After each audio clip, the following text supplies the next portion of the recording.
Hello, this is McD the Beast, and this is McD Sports 4 coming to you today, talking about the coaches that got fired on Black Monday for the NFL. Before I continue, don't forget to hit the thumbs up button. Please subscribe to your channel. Great, appreciate if you do that. Really try and grow the channel, so go ahead and do that.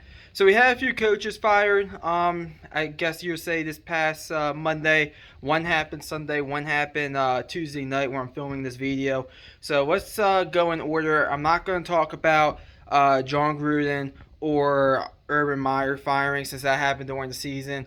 I'm just talking about the ones that happened after the season. So let's kick off with the Broncos with Vic Fangino. Vic Fangino, 19-30 through 3 seasons. He did not reach the postseason once. I believe every year was a below 500 year. Might have had 8-8 in there. They went, I believe, 7-10 this year. They played Saturday. The Broncos did against the Chiefs. They lost 28-24. He was fired Sunday morning. No problems with this firing. The rumor is that might be in a package deal with Bill O'Brien to go with the Jaguars, which I would love to see Bill O'Brien go to the Jaguars, only because I'm a Tennessee Titans fan and I have zero faith in Bill O'Brien. And you know that the owner there, Sean Khan, is going to be very patient. So I would love to see Bill O'Brien go to the Jaguars. But that's besides the point. He was a defensive coordinator for the Bears. Vic Fangino, he deserved the head coaching job with the Broncos. But I think the Broncos, either they're going to go out and get a quarterback, and a free agent quarterback like Aaron Rodgers, which I actually do not see Aaron Rodgers going there. I just don't. I would just take the field. I know I believe the Broncos are the favorite to land him, but I will take the field. And it's just a veteran team, so I think it was kind of a no-win situation for Vic Fangino. But at the end of the day, I can't disagree with the firing. I said he needed to have a good season to keep his job. He didn't. 19-30 after 3 seasons, no playoff appearances, gone. Next one I'm going to talk about is Matt Nagy. Matt Nagy, he got fired. Everybody knew he was going to get fired. 34-31 in his 4 years there in Chicago. Did reach the postseason twice. Did win a playoff game. I think Matt Nagy, I think his biggest regret is moving on from Mitchell Trubisky, believe it or not. He made the playoffs with Mitchell Trubisky. So I think that's going to be his biggest regret. We'll see who the Bears hire. I'll give Nagy this. I know I've kind of said he was a dead man walking, which he basically was. I mean, everybody knew like several weeks ago that he was going to get fired. At least his team played hard for him down the stretch. He won, I think, 2 out of the last 3.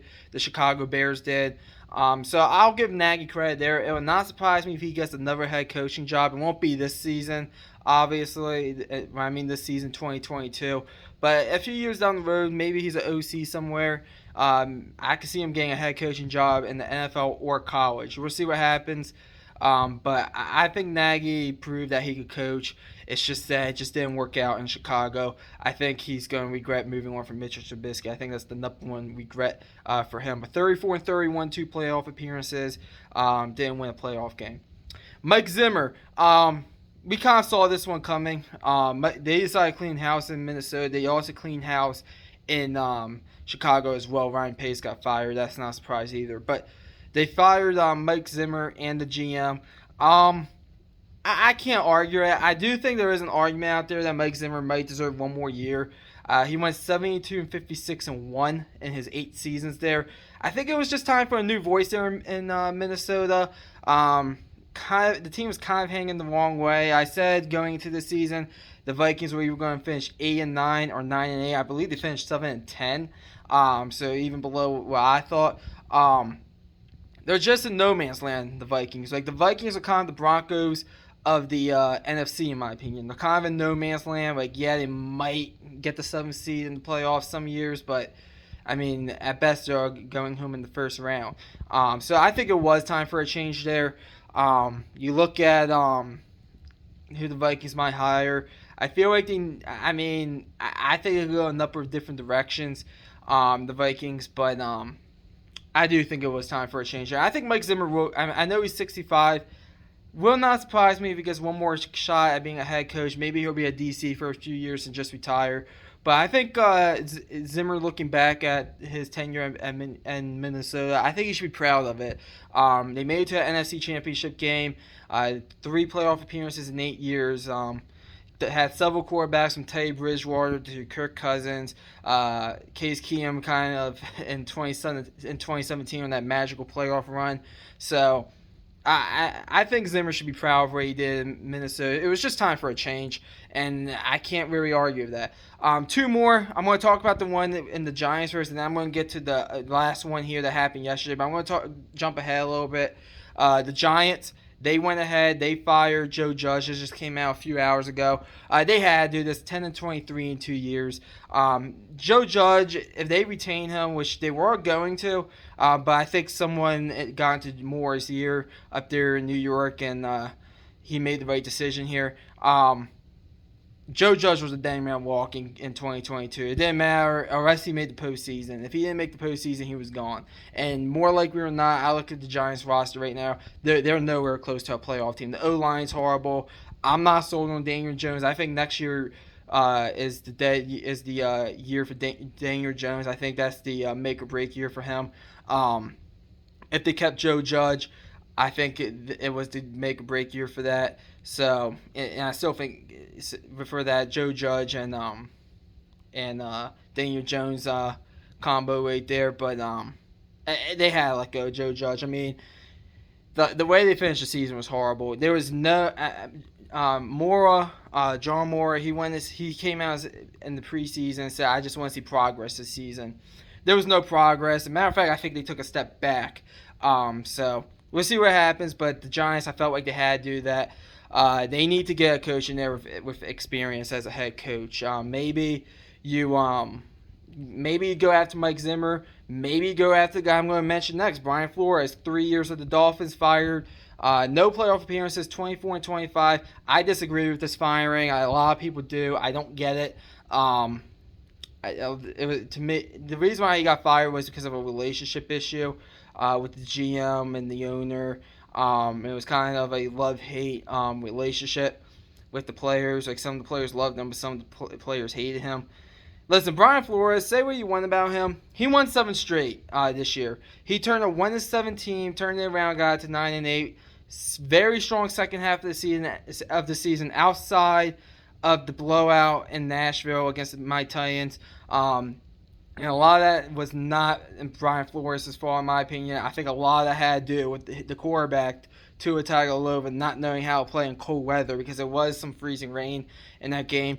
So I disagree with the firing. I think I was talking amongst my friends.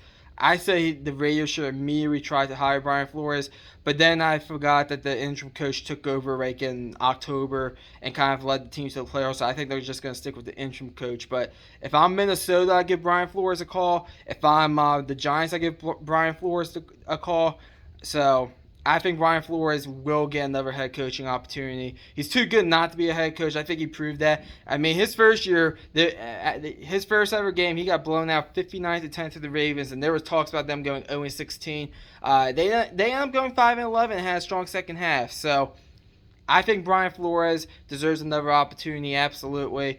And we'll see what happens there. But I think the Dolphins are a joke for firing him. As a matter of fact, I think the Dolphins are going to take a step back. I think the Dolphins are not going to be good next year. Is what I'm trying to get at. I think they're going to. I don't think they're going to be above 500. At best, they're 7-10 next year. But those are the coaches that got fired. Matt Wool, looks like they're going to keep him for one more year. We'll see what happens there. David Cauley, I know there was talks about possibly a change there in Houston. I would keep David Cauley. I mean, if you're the Texans, listen, I know 4-13 is not good, but I thought David Cauley. I thought he did well. I actually really did. They exceeded my expectations, the Texans, believe it or not. So I thought he did well. I think he deserves a second year. A few other coaches you might see. Sean Payne, I saw talks about that. There's no way they're firing him. The Colts head coach Frank Reich. That was embarrassing against Jacksonville. There's no excuse for that. I think that a lot of that has to do with Carson Wentz because I've been keep on pounding the table saying Carson Wentz is not a elite quarterback. He is not a good quarterback. He's a below average quarterback at best. He proved that against the Jaguars this past Sunday. But we'll see what happens. But I just want to give my quick thoughts about all the coaching changes in the NFL. Wild card picks are going to be out Thursday. I'm going to film that Thursday morning. Hopefully get that out Thursday afternoon, Thursday evening. But until then, thanks for watching. Hit the thumbs up. Please subscribe to the channel. Great. Appreciate you do that. McD the Beast signing off.